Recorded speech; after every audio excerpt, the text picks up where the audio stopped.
The decade following 9/11 became time to develop our infantile awareness. The mental fog of war became a world divided. The Hegelian dialectic was used in every facet of society.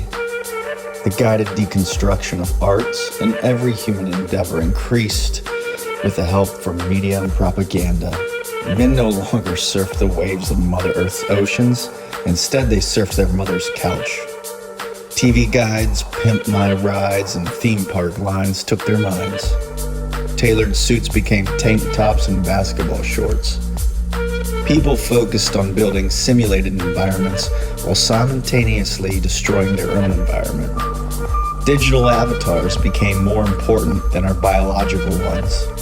Is it so hard to believe this whole universe is a simulation when we toil tirelessly trying to build our own simulations now? Video games and cinema were the gateway drug, dosing humanity with its addictive malleability. Boy bands and psycho bunnies were pumped up on TV, sending enough children over the next few decades into the arms of the pedivores of Hollywood through talent agencies. Indoctrination education, that was ratcheted down in every community. No one escaped the grips of GMO food and Big Pharma. Our piezoelectric pituitary glands were calcified with fluoride in our drinking water. Every system of spiritual syncretism was sodomized and plagiarized by the elite. Changing the flow of awareness and energy to their own sources of power and influence was their only game.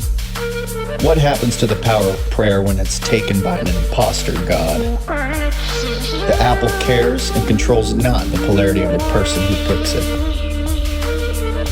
We were in our teenage years, the decade of 2010.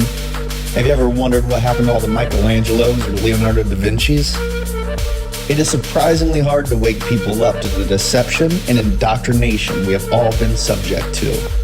From the advent of radio and television to the internet, every system of media is and was controlled. The very news sources the people trusted have and always will be owned by the controllers.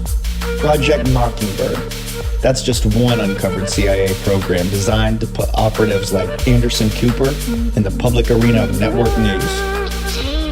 Propaganda had its hands in every area of entertainment during this chronological teenage wasteland. Gangster rap was created by the controllers in order to push black men into a life of crime and drugs, eventually corralling them into for-profit prison systems. Grunge music was designed to get white men hooked on heroin and self-assign themselves with mental disorders. Pop music was just another Disney-approved Hollywood highway for the young women to throw themselves in the pedo den of cannibals. Most fashion, mercantile, and textile businesses were highly profitable business fronts to supply and launder guns, oil, drugs, and sex trafficking. Women never even cared to wonder why all their favorite fashion designers were all Jewish men. Victoria's Secret is all the models are transgenders. The CEO of the company and all limited brands, none other than Les Wexner, billionaire best friend and sole financier of Jeffrey Epstein. The Lolita Express plane was used to carry passengers to Little St. James Pedophile Island.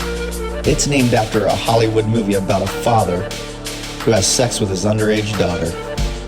Nice.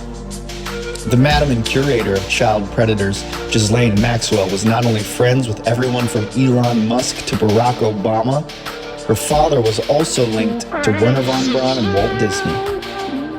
The operations of the Nazis and Luciferians have never ceased to be in operation. Jeffrey Epstein, before his laughable stage suicide, had been funding most of our science and technological developments. The elites have always used sperm donation clinics and fertility clinics as ways to track and propagate their rotten reptilian DNA into the unsuspecting patients of these practices.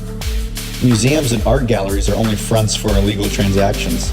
From NASA to CERN, the lengths the controllers will go to for their deception is astounding.